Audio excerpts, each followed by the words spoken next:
তো কি অবস্থা, কেমন আছেন? আমি ড্রামা সবুজ আর গাইজ আজকে আলোচনা করব একই দিনে বাংলাদেশে মুক্তি পাবে মোশাররফ করিমের হুব্বা সিনেমা। এই বিষয়টি নিয়ে দুই বাংলার জনপ্রিয় নাটক অভিনেতা মোশাররফ করিম, তাকে এবার দেখা যাবে পশ্চিমবঙ্গের কুখ্যাত গ্যাংস্টার হুব্বা শ্যামল রূপে, যাকে হুগলির দাউদ ইব্রাহিম বলা হতো, যার পুরো জীবন জুড়েই রয়েছে শুধু অপরাধের চিহ্ন।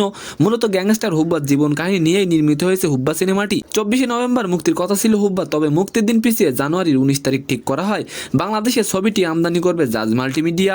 আর এবার আলোচনা করব 1,85,000 ভোট পেয়ে জয়ী সাকিব আল হাসান। এই বিষয়টি নিয়ে বিপুল ভোটের ব্যবধানে জয়ী হয়েছেন মাগুরা 1 আসনের আওয়ামী লীগের প্রার্থী সাকিব আল হাসান। রিটার্নিং কর্মকর্তার কার্যালয় থেকে ঘোষণা করা হয় নৌকা প্রতীক সাকিব পেয়েছেন 1,85,388টি ভোট। সাকিব আল হাসানের নিকটতম প্রতিদ্বন্দ্বী বাংলাদেশ কংগ্রেসের কাজী রেজাউল হোসেন ডাব প্রতীকে পেয়েছেন মাত্র 5,973টি ভোট। আর এবার আলোচনা করব কলকাতা সেরা অভিনেত্রী হলেন জয়া ও ফারিন। ঢাকঢোল পিটিয়ে নয়, ফারিন সামনে আসেন কাজ দিয়ে। এবার চমকটা দেশ ছাড়িয়ে বিশ্বের মাটিতে ছড়িয়েছে। ঢালিউডের সেরা তালিকায় স্থান পেলেন ফারিন। তাছাড়া প্রতিবাদ জায়গা করে নেওয়া অভিনেত্রী জয়া আহসান এবারও জিতে নিলেন মনোনয়ন। জয়া আহসান পেলেন অর্ধাঙ্গিনী সিনেমার জন্য সেরা সহশিল্পী নারী বিভাগে পুরস্কার। তো আজকের ভিডিওটি কেমন লাগলো অবশ্যই কমেন্ট বক্সে জানাবেন। আর ভিডিওটি যদি ভালো লাগে অবশ্যই একটি লাইক দিয়ে আমাদের চ্যানেলটিকে সাবস্ক্রাইব করে দিবেন। ধন্যবাদ।